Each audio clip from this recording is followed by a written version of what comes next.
कहते हैं कि जिन जिन का नाम ले रही हो वो तो सब हम ही हैं और हमें कह रही हो कि हम अपनी रक्षा करें। ये प्रभु की लीलाएं हैं, ये भाव है गोपियों का अपनी माँ का। ईश्वर भी तो माँ के प्रेम को पाने के लिए तरसते हैं, इसलिए तो इस धरा पर आते हैं। इसलिए देवहूति होना चाहिए। करदम जी बनो, सुनीति बनो। भगवान भी तरसते कि कहीं तो ऐसा कोख मिले मुझे कि जाकर के मैं इस धरा का आनंद ले सकूं। इसलिए नारी तू नारायणी, नारी जो है ये ईश्वर को भी मजबूत कर देती है अपने कोख में जन्म लेने के लिए।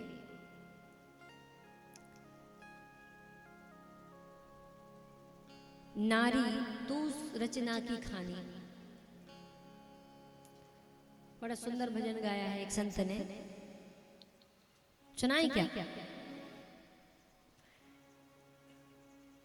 नारी तू रचना की खानी। यशोदा मैया जैसे जब हम तपस्या करते हैं तब कृष्ण हमारे गोदी में आते हैं।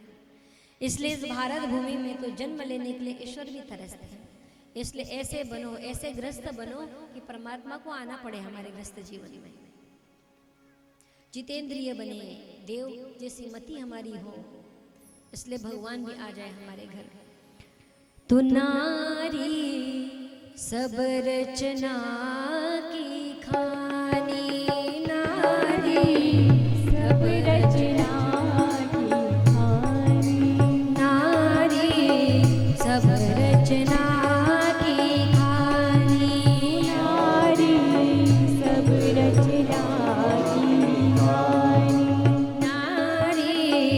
सब रचना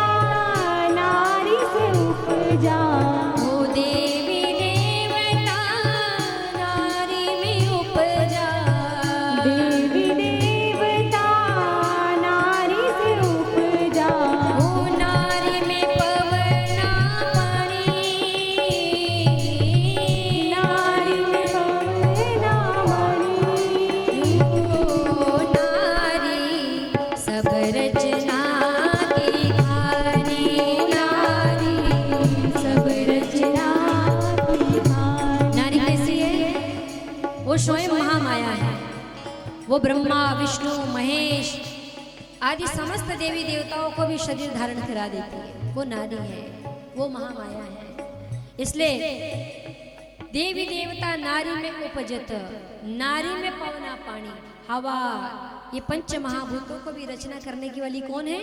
वो महामाया है, वो नारी ही है, वो नारी शक्ति ही है। इसलिए कहते हैं ब्रह्मा विष्णु नारी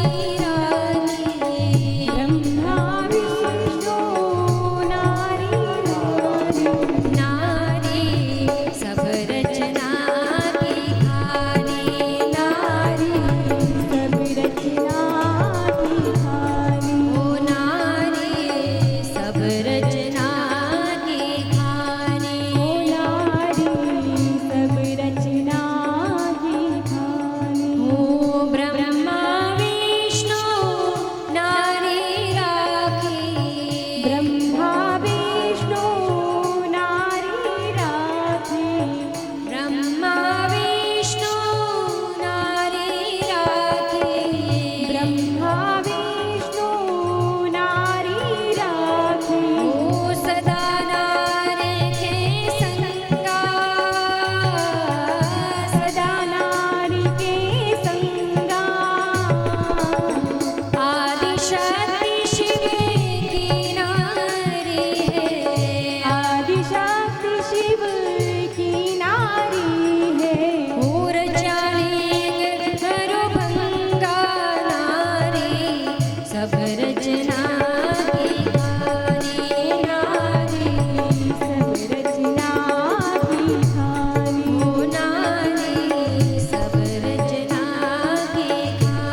इसलिए यशोदा जैसे नंद राय जी जैसे तपस्या करो।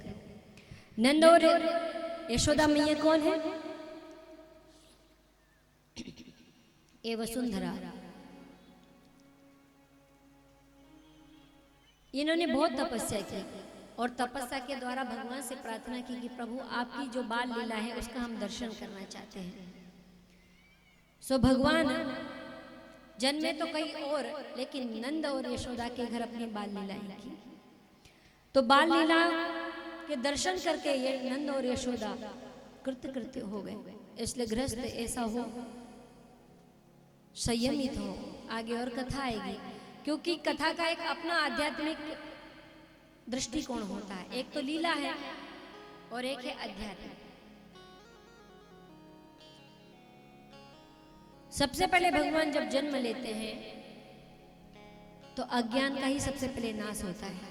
भगवान दिखने की वस्तु तो है नहीं, लेकिन जब आपके हृदय में जब परमात्मा का प्राकट्य होता है तो सबसे पहले जो आपका अज्ञान है, आपके अंदर जो द्वैत भाव होता है वो मिटने लगता है। तो समझ लो भगवान ने पूतना का वध कर दिया।